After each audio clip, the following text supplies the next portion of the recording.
नमस्कार, the surveillance संस्थान में मैं सभी भाई बहनों का रोज की तरह आज भी स्वागत करता हूं। उम्मीद के साथ कि बहुत अच्छे होंगे, पढ़ाई लिखाई भी अच्छी तरह की सबकी चल भी रही होगी। ध्यान से समझने का प्रयास करेंगे। वेदांत की बात करते हैं, ध्यान से देखेंगे, एक बार में याद होगा सब कुछ। वेदांत की बात करते हैं अभी, सूत्र साहित्य की बात थोड़ी देर बात करेंगे।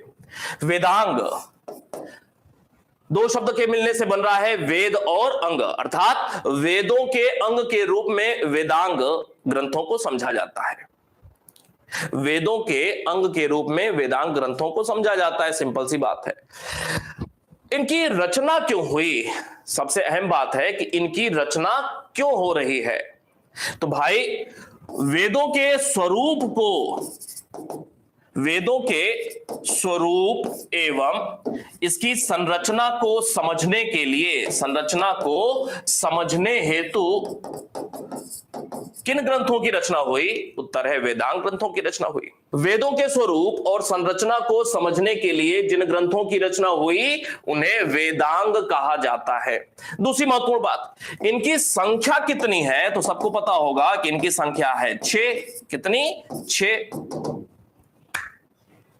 ये 6 कौन कौन से हैं उसके विषय में थोड़ा सा देखते हैं। तो भाई, आपको निश्चित रूप से याद होगा कि ये जो 6 है ना, उनमें पहला नाम आता है शिक्षा का, दूसरा नाम आता है छंद, तीसरा नाम आता है व्याकरण, चौथा नाम निरुक्त, पांचवा नाम ज्योतिष और छठा नाम कल्प।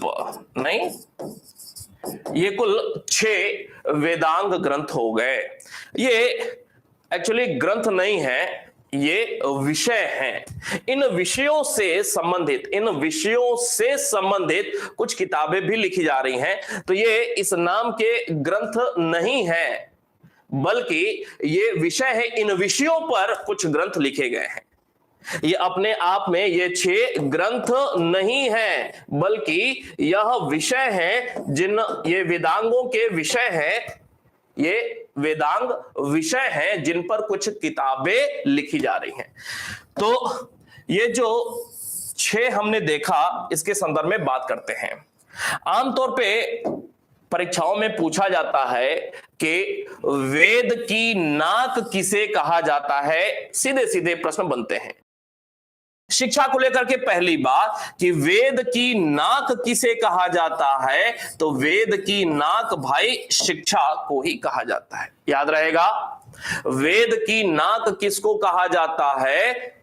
नासिका, तो कहा जाता है शिक्षा को। अगला, वेद का पैर किसे कहा जाता है? तो वेद का पैर छंद को कहा जाता है। वेद का पैर। अगली बात, वेद का मुख किसे कहा जाता है? तो वेद का मुख व्याकरण को कहा जाता है। अगली बात, निरुक्त, वेद का कान किसे कहा जाता है? निरुक्त को वेद का कान कहा जाता है। वेद की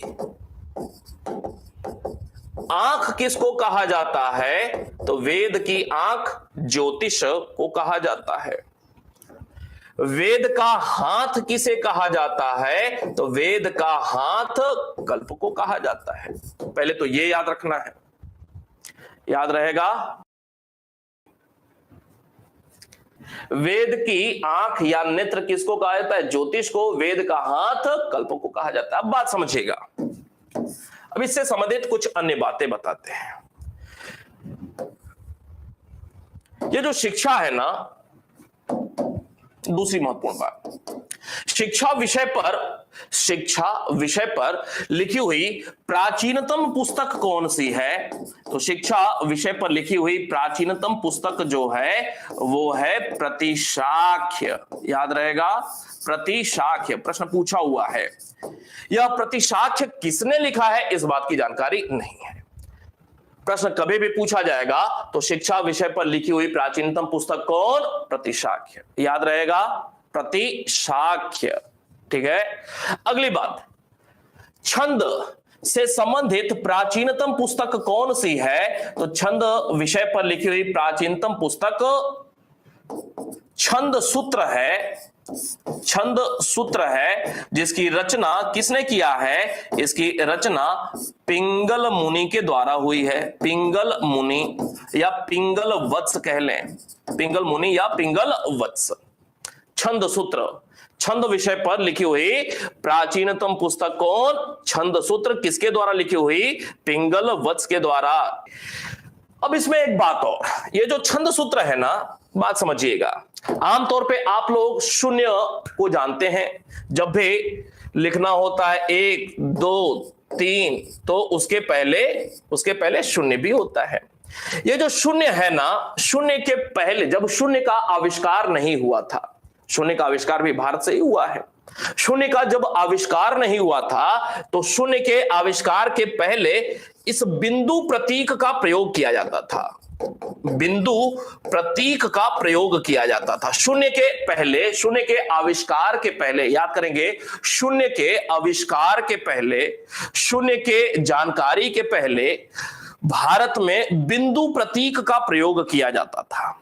और सबसे पहले सर्वप्रथम शून्य के स्थान पर बिंदु प्रतीक का प्रयोग कहां किया गया? प्रतीक का प्रयोग यही छंद सूत्र में देखने को मिलता है। याद रहेगा, बिंदु प्रतीक, शून्य के पहले बिंदु प्रतीक का प्रचलन था भारत में, और सबसे पहले छंद सूत्र में ही, कहां पे? छंद सूत्र में ही बिंदु प्रतीक का प्रयोग किया गया। अब बात करते हैं व्याकरण की। तो व्याकरण विषय पर लिखी हुई प्राचीनतम पुस्तक कौन सी है? तो व्याकरण विषय पर लिखी हुई प्राचीनतम जो पुस्तक है ना, तो अष्टाध्यायी है। कौन? अष्टाध्यायी। प्राचीनतम पुस्तक अष्टाध्यायी। ये अष्टाध्यायी आप सारे लोगों को जानकारी है किसके द्वारा लिखी गई? तो इसके लेखक रहे हैं पाणिनि। अष्टाध्यायी को लेकर के भी प्रश्न बनता है और पाणिनि को लेकर के भी प्रश्न बनता है। सीधे सीधे लिखा हुआ है यहां पे अष्ट अध्यायी। 8 अध्याय निश्चित रूप से होगा। 8 अध्याय कह ले या 8 भाग कह ले। कितने कुल मंत्र हैं यहां पे? श्लोक कितने हैं? 4000 नहीं, 8 अध्याय में बटा हुआ है और 4000 मंत्र हैं। अब एक और बात, ये जो अष्टाध्यायी है ना, अगर कभी प्रश्न पूछ लिया गया कि सूत्र शैली का, सूत्र लेखन का सर्वश्रेष्ठ एग्जाम्पल कौन सा है? तो सूत्र लेखन का सर्वश्रेष्ठ एग्जाम्पल इसी को माना जाता है। एक बात। दूसरी महत्वपूर्ण बात, अष्टाध्यायी को लेकर के बात हो रही है कि वैदिकोत्तर काल में, वैदिक काल बीत गया, वैदिकोत्तर काल में संस्कृत साहित्य की यह प्रथम रचना मानी जाती है। प्रथम रचना मानी जाती है। याद रहेगा क्यों भाई? सूत्र लेखन का सर्वश्रेष्ठ एग्जाम्पल माना जाता है, सर्वविख्यात है सूत्र लेखन के संदर्भ में। एक बात। दूसरी महत्वपूर्ण बात कि वैदिकोत्तर काल या वेद उत्तर संस्कृत साहित्य की यह प्रारंभिक या प्रथम रचना मानी जाती है। आगे बात करेंगे। ये जो पाणिनि है, अब इनको लेकर के भी कुछ बात, ये जो पाणिनि साहब हैं, इनको लेकर के भी कुछ बात कि पाणिनि प्रथम व्याकरण के तौर पे जाने जाते हैं। व्याकरण कर्ता नहीं, उसके लिए एक शब्द व्याकरण शब्द का प्रयोग होता है। जो व्याकरण का जानकार होता है, हिंदी में आपने निश्चित रूप से पढ़ा होगा, उसको व्याकरण कहा जाता है। प्रथम व्याकरण या व्याकरण कर्ता कौन है? पाणिनि साहब है। दूसरी महत्वपूर्ण बात, ये किस समय काल के विद्वान थे भारत में? तो भाई 5वीं सदी ईसा पूर्व के यह विद्वान रहे। कहां पे हुआ था जन्म इनका? तो तक्षशिला के निकट। कहां पे? तक्षशिला के निकट एक स्थान है जिसका नाम है अटक। अटकना नहीं है, सिर्फ अटक है, ना नहीं है इसमें, अटक। अटक के निकट, अटक के निकट एक स्थान है शलातूर। शलातूर, शलातूर, अटक शलातूर कहां पे? तक्षशिला के निकट, यहां पे इनका जन्म हुआ था। याद रहेगा, अटक के निकट शलातूर में पाणिनि का जन्म हुआ था। याद रहेगा, शलातूर, अटक। आगे बात करेंगे। अगली बात थी यहां पे निरुक्त। निरुक्त को लेकर के कुछ बात देखते हैं। निरुक्त, तो भाई निरुक्त के संदर्भ में, निरुक्त, निरुक्त के संदर्भ में पहली बात, निरुक्त का मतलब क्या है? निरुक्त का मतलब है, अर्थ है शब्दों की व्युत्पत्ति। शब्दों की व्युत्पत्ति। जैसे जैसे छंद के लिए चतुष्पदी शब्द का प्रयोग होता है, चतुष्पदी वृत्त का प्रयोग होता है, वैसे ही चूंकि छंद को वेद का पैर कहा गया है, इसके लिए चतुष्पदी वृत्त शब्दावली का प्रयोग हुआ है। वैसे ही निरुक्त का अर्थ क्या है? शब्दों की व्युत्पत्ति। अब इस शब्दों की व्युत्पत्ति का मतलब क्या है? तो भाई जो वेदों में, ध्यान से समझेंगे, वेदों में जिन शब्दों का प्रयोग हुआ है ना, जिन शब्दों का प्रयोग हुआ है वे शब्द, जिन शब्दों का प्रयोग हुआ है वे शब्द कहां संकलित हैं? कहां संकलित हैं? एक बात, कहां संकलित हैं? तो इसका उत्तर है निघंटु नामक पुस्तक में। कहां पे? निघंटु। वेदों में जिन शब्दों का प्रयोग हुआ है, आम तो शब्द होंगे नहीं, खास होंगे, जिन शब्दों का प्रयोग हुआ है उन सारे शब्दों का संकलन जिस ग्रंथ में है वो है निघंटु। याद रहेगा, निघंटु। और ये जो निघंटु है, इसी की व्याख्या के लिए, यह किताब लिखी गई, निरुक्त लिखी गई। वेदों में जिन शब्दों का प्रयोग हुआ है उन शब्दों का संकलन निघंटु नामक ग्रंथ में है। अर्थात निघंटु की व्याख्या करने के लिए, अर्थात वेदों में प्रयुक्त शब्दों की व्याख्या करने के लिए, वेदों में प्रयुक्त शब्दों की व्याख्या करने के लिए, अर्थात निघंटु की व्याख्या करने के लिए, अर्थात निघंटु में क्या है? वेदों में प्रयुक्त शब्द है, प्रयुक्त शब्दों की व्याख्या करने के लिए जिस ग्रंथ की रचना हुई वो है निरुक्त। निरुक्त विषय पर लिखी हुई जो पुस्तक है, इस विषय पर, यह हो गया विषय, इस विषय में शब्दों की व्युत्पत्ति बताई जा रही है। इस विषय पर जो प्रथम पुस्तक लिखी जा रही है वह प्रथम पुस्तक किस नाम से लिखी जा रही है? वो नाम भी है निरुक्त। निरुक्त नाम से ही किताब लिखी जा रही है, निरुक्त विषय पर। और इसकी रचना कौन कर रहा है? इसके लेखक कौन है? यास्क। याद रहेगा, यास्क। क्यों भाई, क्लियर है? चले, अब ये जो निघंटु है ना, इसकी रचना कौन कर रहा है? तो लास्ट मुद्दा इसमें, निरुक्त में, इसके धन्वंतरी इसके लेखक हो रहे हैं। अगली बात, ज्योतिष। ज्योतिष जिसे ज्योतिष विषय पर वेद की आंख कही जाती है, जिसे ज्योतिष विषय पर लिखी हुई प्राचीनतम जो पुस्तक है, प्राचीनतम पुस्तक वो क्या है भाई? तो वेदांग ज्योतिष। वेदांग ज्योतिष प्राचीनतम पुस्तक है और इसके लेखक कौन है? तो लगध मुनि, या कई बार पेपर में ल के स्थान पे म हो जाता है, लगध या मगध मुनि इसके रचनाकार माने जाते हैं। वेदांग ज्योतिष। तो ये 5 के विषय में हमने बात कर लिया अभी तक, शिक्षा के संदर्भ में, छंद के संदर्भ में, व्याकरण, निरुक्त के बारे में और ज्योतिष के बारे में। बड़ा ही महत्वपूर्ण है कल्प। कल्प सूत्र की बात करते हैं, ध्यान से समझेंगे, बड़ा ही महत्वपूर्ण है, थोड़ा सा जटिल भी है। कल्प सूत्र की बात करते हैं। कल्प, पहली बात यह है कि इस कल्प जो भी विषय है, किससे संबंधित, किस प्रकार की बातें यहां पर देखने को मिलती हैं? विधि से संबंधित बातें देखने को मिलती हैं, विधि नियम संबंधी बातें देखने को मिलती हैं।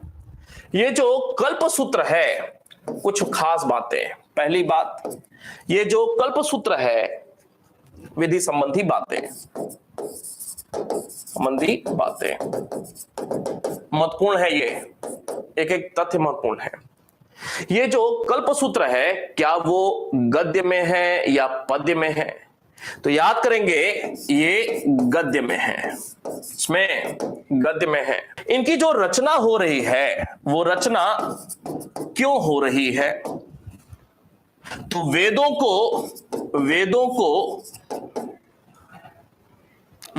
को अक्षुण्ण रखने के संदर्भ में, अक्षुण्ण रखने हेतु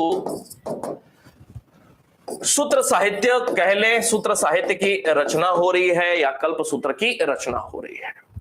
वेदों में जो बातें लिखी हुई हैं, इधर उधर घुमा फिरा करके वो सारी बातें सूत्र साहित्य में भी देखने को मिलती हैं। सूत्र साहित्य में भी देखने को मिलती है, सूत्र साहित्य का ही एक भाग है कल्प सूत्र। तो वेदों की जो बातें लिखी हुई हैं, वो बातें घुमा फिरा करके सही यहां भी देखने को मिलती हैं। तो वेद की लिखी हुई बातें यहां भी अक्षुण्ण है, स्थिर है, स्थायी है, इसलिए सूत्र साहित्य की रचना होती है। अगर सूत्र साहित्य की बात कर रहे हैं, ध्यान से समझेंगे, सूत्र साहित्य की बात कर रहे हैं, तो यहीं पे कुछ बातें निकल करके आएंगी, ध्यान से समझेंगे। ये सूत्र साहित्य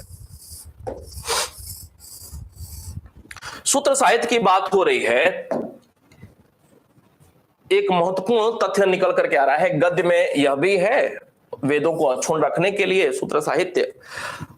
तीसरी महत्वपूर्ण बात कि वर्ण व्यवस्था जो है ना, वर्ण व्यवस्था का प्राचीनतम साक्ष्य तो ऋग्वेद के 10वें मंडल के पुरुष सूक्त अर्थात पूर्व वैदिक काल का अंत होते होते ही प्राचीनतम साक्ष्य मिल जाता है। फिर से, वर्ण व्यवस्था का जो प्राचीनतम जानकारी मिलता है, साक्ष्य मिलता है, वो ऋग्वेद के 10वें मंडल के पुरुष सूक्त में ही मिल जाता है। अर्थात ऋग्वैदिक काल अर्थात पूर्व वैदिक काल का अंत होते होते अर्थात लगभग 1000 ईसा पूर्व तक पहुंचते पहुंचते वर्ण व्यवस्था की शुरुआत हो रही है। उत्तर वैदिक काल में अर्थात 1000 से 600 ईसा पूर्व, उत्तर वैदिक काल में वर्ण व्यवस्था अपना पैर पसार रही है। पूर्व वैदिक काल में जो कर्म आधारित समाज था, वर्ण व्यवस्था की वजह से अब जाति आधारित या जन्म आधारित यह समाज हो जाता है उत्तर वैदिक काल में।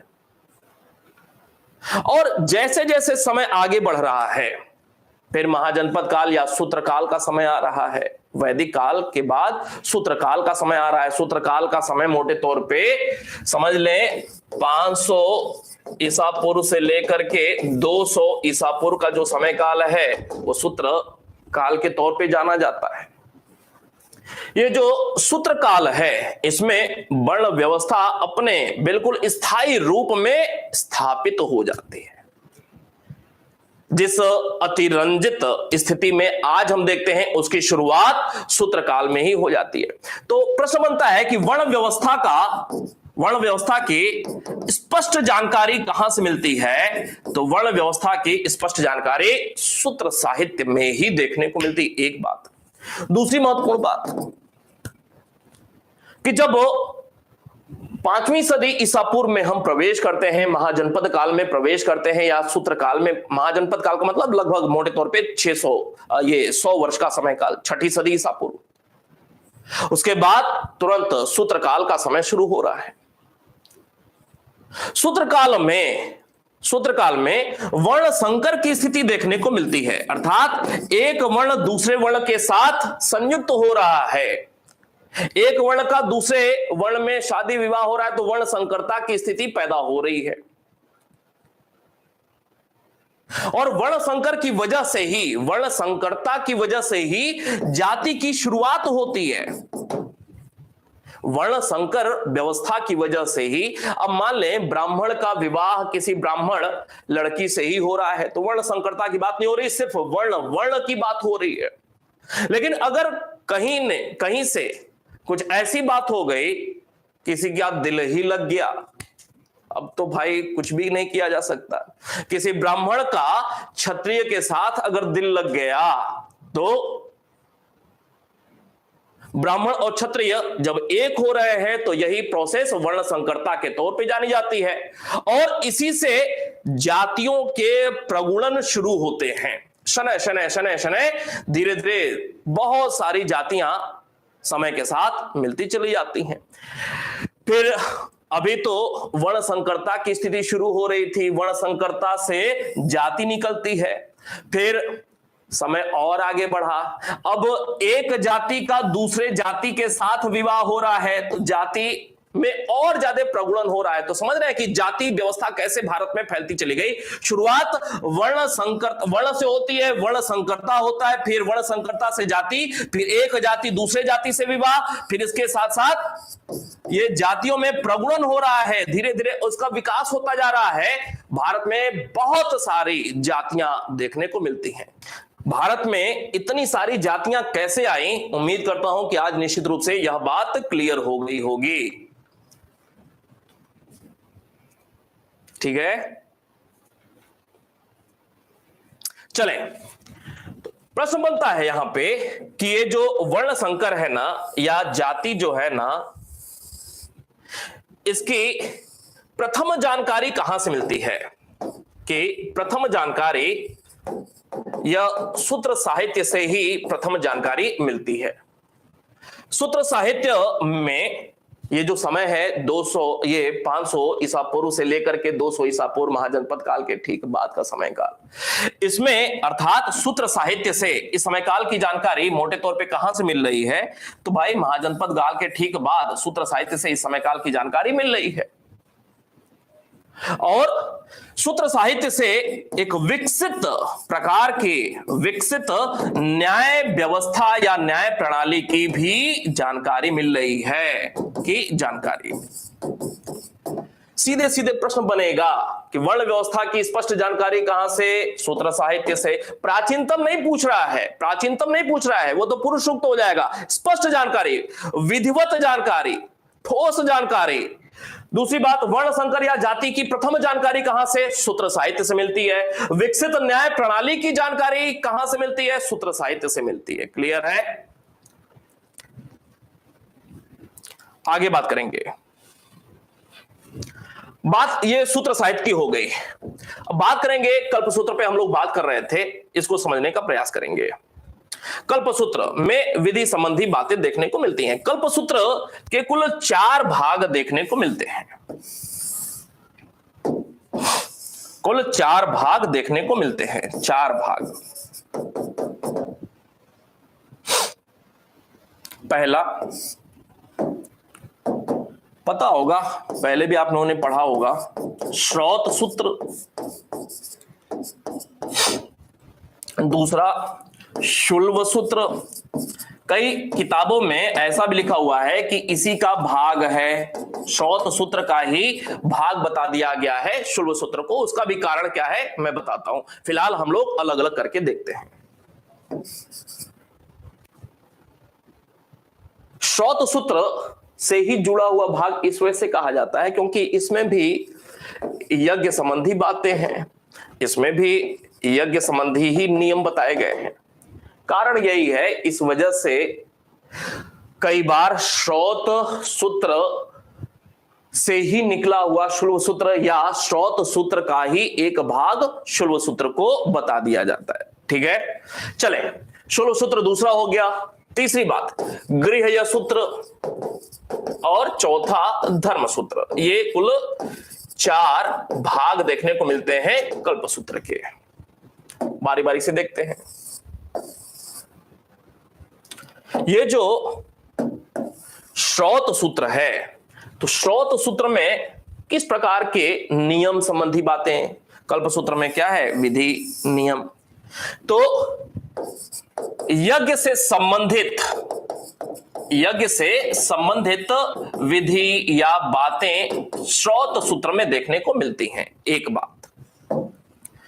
दूसरी बात, ये जो शुल्व सूत्र है इसमें भी यज्ञ वेदी, यज्ञ से ही संबंधित है, यज्ञ वेदी के आकार या माप, मेजरमेंट संबंधी बातें देखने को मिलती हैं। अब जब आकार या मापन की बात आएगी तो ये किस विषय से संबंधित मुद्दे हैं, ज्यामिति अर्थात ज्योमेट्री से संबंधित बातें हैं। तो एक प्रश्न बनता है कि ज्यामिति का आरंभ कहां से माना जाता है, तो शुल्व सूत्र से ज्यामिति का आरंभ माना जाता है। क्यों भाई? तीसरी बात, विधि नियम की बात कल्प सूत्र में है, श्रौत देखा, शुल्व देखा। गृह्य सूत्र की बात करते हैं। ये जो गृह्य सूत्र है, प्रश्न बनता है गृह्य सूत्र में किस प्रकार की बातें हैं, किस प्रकार के नियमावली हैं भाई। तो गृहस्थों के, जो परिवार वाले लोग हैं, गृहस्थों के संदर्भ में नियम संबंधी बातें हैं, क्या क्या करना चाहिए, अनुशासन वाली बातें हैं कि घर में अगर रह रहे हैं तो किस किस प्रकार के हमें संस्कार को फॉलो करना है, सुबह से लेकर के रात के सोने तक हमें किस प्रकार की अपनी दिनचर्या रखनी चाहिए, लोगों से किस प्रकार के मेल जोल होने चाहिए।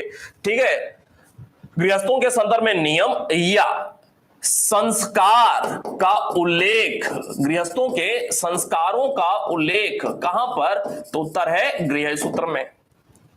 फिर प्रश्न बनता है कि क्या गृह्य सूत्र में जो बातें लिखी हुई हैं, उन बातों को लिखने वाले कुछ लोग भी हैं क्या जानकारी में? तो हां, उत्तर है 4 गृह्य सूत्रकार के तौर पे प्रमुख व्यक्ति, 4 गृह्य सूत्रकार प्राचीन भारत में विशेष रूप से महत्वपूर्ण स्थान रखते हैं। कौन कौन से? एक का नाम है आश्वलायन, एक का नाम है शंखायन, एक का नाम है गोमिल और एक का नाम है कौशिक। ये 4 व्यक्ति हैं, 4 गृह्य सूत्रकार हैं। प्रश्न बनता है, प्रश्न क्या बनेगा? कभी प्रश्न बनेगा निम्नलिखित में से कौन एक गृह्य सूत्रकार नहीं है, गृह्य सूत्रकार नहीं है। अब इसमें आश्वलायन भी दे दिया, इसमें शंखायन भी दे दिया एक विकल्प, इसमें गोमिल भी दे दिया और इसमें गौतम भी दे दिया। क्या होगा उत्तर? उत्तर ये डी गलत हो जाएगा। क्यों? क्योंकि ये गौतम जो है वो गृह्य सूत्रकार नहीं है बल्कि धर्म सूत्रकार हैं। नहीं, तो ये इस प्रकार के भी प्रश्न बनते हैं और निश्चित रूप से आपको पता होना चाहिए। वापस आते हैं, तो 4 गृह्य सूत्रकार हैं, इन चारों के नाम निश्चित रूप से आपको याद होना चाहिए। चले अगली बात, ये जो धर्मसूत्र है, धर्मसूत्र की बात करते हैं अब। धर्मसूत्र,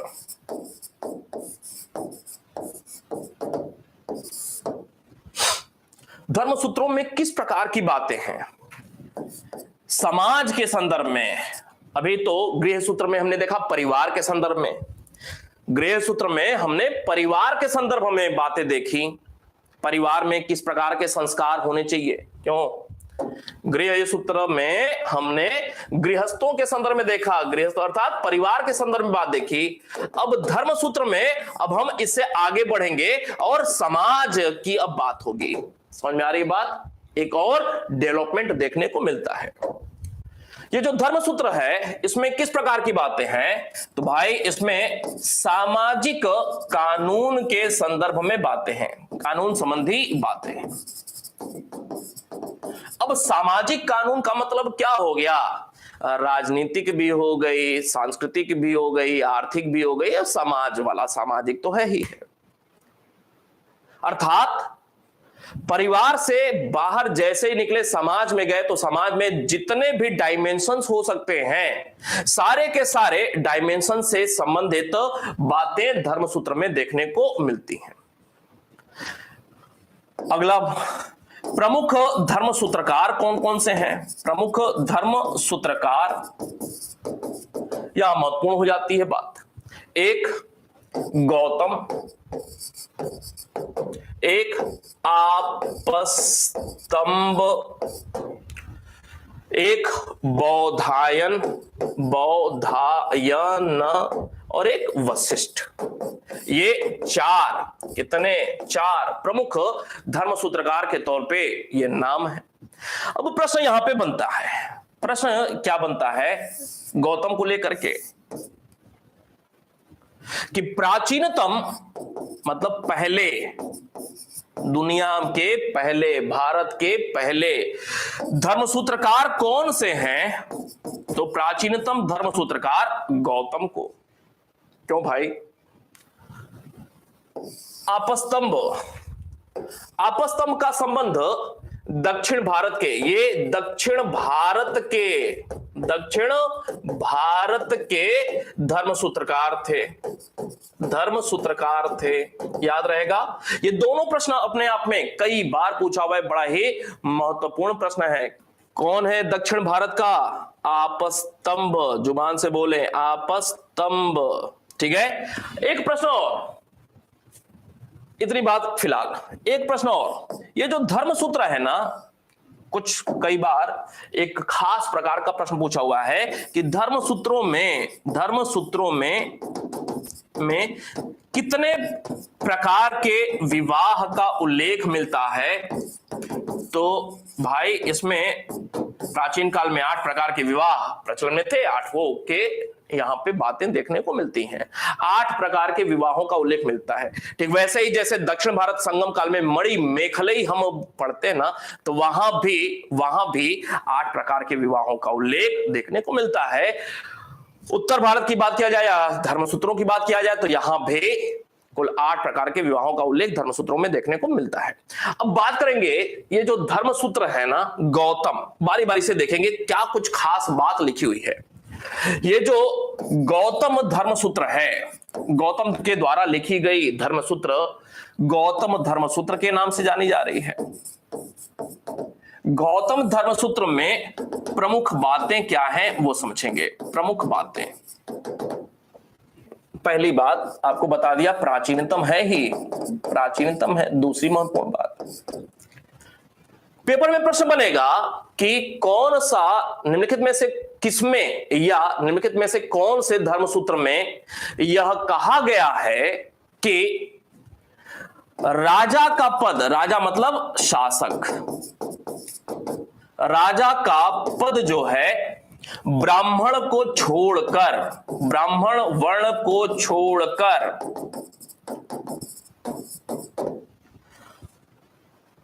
कोई भी वर्ण का हो सकता है।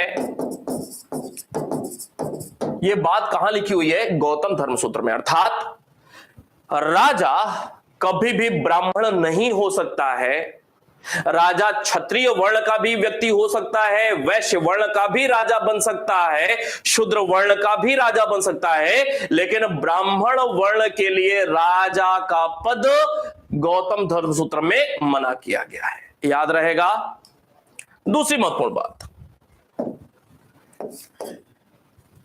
कौन से एक धर्मसूत्र में कर की अर्थात करों की, करों मतलब टैक्स की लंबी सूची दी गई है या सबसे बड़ी सूची दी गई है? उत्तर है गौतम धर्मसूत्र में। क्यों भाई? चले नोट करते चले जाए। तीसरी महत्वपूर्ण बात, गौतम ने आपद धर्म का उल्लेख किया है। आपद धर्म का उल्लेख किया है। आपद धर्म अर्थात विपरीत कंडीशन में हमें क्या करना चाहिए जब समय अनुकूल न हो। मुहावरा है या कहावत है कि जब समय खराब होता है तो हाथी पर बैठे हुए व्यक्ति को भी कुत्ता जमीन का उछल करके काट लेता है। यही है आपत्ति काल है, समय खराब होना आपद काल। आपत्ति विपत्ति के समय काल में हमारा कर्म धर्म कैसा होना, कर्म ही धर्म होता है, हमारा कर्म कैसा होना चाहिए, अर्थात आपद धर्म का उल्लेख कौन कर रहे हैं? गौतम साहब कर रहे हैं। और आपद धर्म का जो उल्लेख कर रहे हैं, आपद धर्म में ब्राह्मणों की क्या दशा होनी चाहिए, इसका इन्होंने वर्णन किया हुआ है। आपद धर्म का उल्लेख इन्होंने किया है किसको ध्यान में रख करके? ब्राह्मणों को ध्यान में रखकर, ब्राह्मणों को ध्यान में रखते हुए इन्होंने आपद धर्म का उल्लेख किया हुआ है। अगली एक महत्वपूर्ण बात, निम्नलिखित में से प्रश्न बनेगा, निम्नलिखित में से किस में सर्वप्रथम शूद्र वर्ण के लिए वर्ण हेतु वार्ता समझते हैं, वार्ता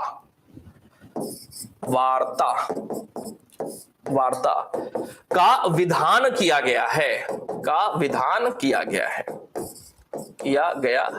मतलब क्या है? शूद्र वर्ण का कर्तव्य क्या बताया गया है? ऊपर के 3 वर्णों की सेवा करना नहीं, शूद्र वर्ण का कर्तव्य यही बताया गया है, ऊपर के जो 3 वर्ण हैं उनकी सेवा करना। लेकिन गौतम पहले ऐसे धर्मसूत्रकार हैं जिन्होंने शूद्र वर्ण के लिए वार्ता का विधान किया है।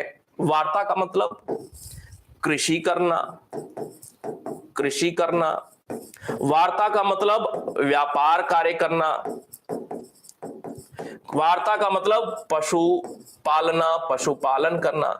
ये तीनों अर्थात आर्थिक गतिविधि में संलग्न होना, आर्थिक गतिविधि में शूद्र वर्ण के लोग भी शामिल हो सकते हैं। ये गौतम धर्मसूत्र के संदर्भ में आपको बातें बताई। ठीक है, दूसरी महत्वपूर्ण बात,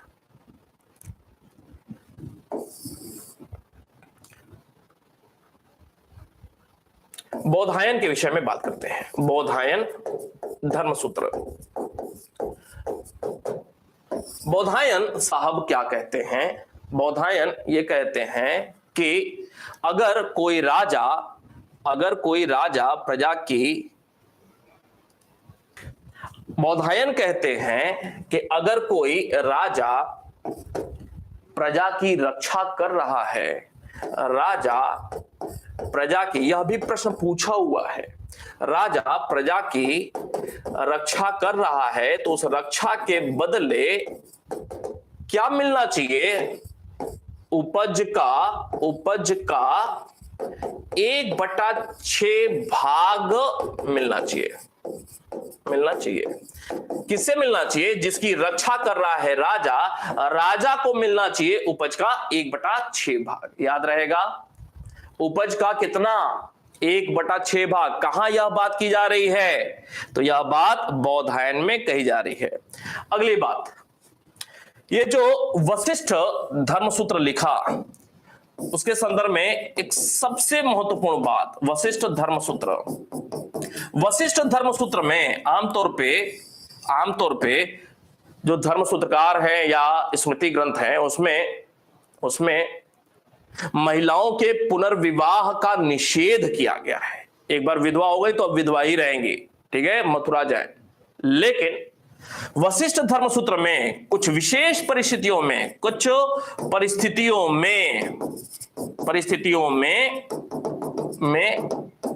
स्त्रियों के पुनर्विवाह का विधान किया है।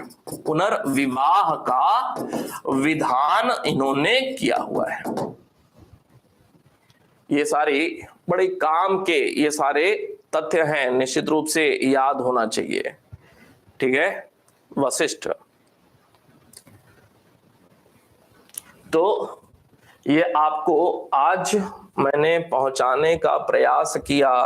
अच्छा, एक और चीज, एक और विष्णु स्मृति कह लें, कल स्मृति देखेंगे, या विष्णु धर्मसूत्र कह लें, या भी एक नोट कर लें। विष्णु स्मृति के तौर पे जाना जाता है, धर्मसूत्रों से ही स्मृति ग्रंथों का विकास हुआ है। चाहे पेपर में विष्णु धर्मसूत्र लिख करके आवे, चाहे विष्णु स्मृति करके आवे, इसमें सर्वप्रथम अस्पृश्य शब्द का प्रयोग मिलता है।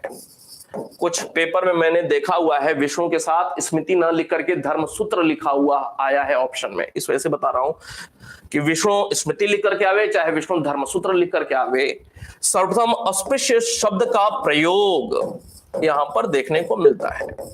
कंफ्यूज नहीं होना है, धर्मसूत्र लिखा है कि स्मृति लिखा हुआ है, ठीक है। तो आपको ये आज जो मैंने बातें बताई, बेसिकली हम लोग आज देख रहे थे वेदांग और सूत्र साहित्य, इस पे हमने बात किया। उम्मीद करता हूं कि पहले की तुलना में निश्चित रूप से जानकारी में वृद्धि हुई होगी। और हम लोग इसमें क्या करेंगे, स्मृति ग्रंथ देखेंगे। स्मृति ग्रंथ के अलावा यहाँ पे महाकाव्य देखेंगे, महाकाव्य और पुराण ये देखेंगे। कल ये काम हमारा फिनिश हो जाएगा। मिलते हैं फिर अगली क्लास में। धन्यवाद।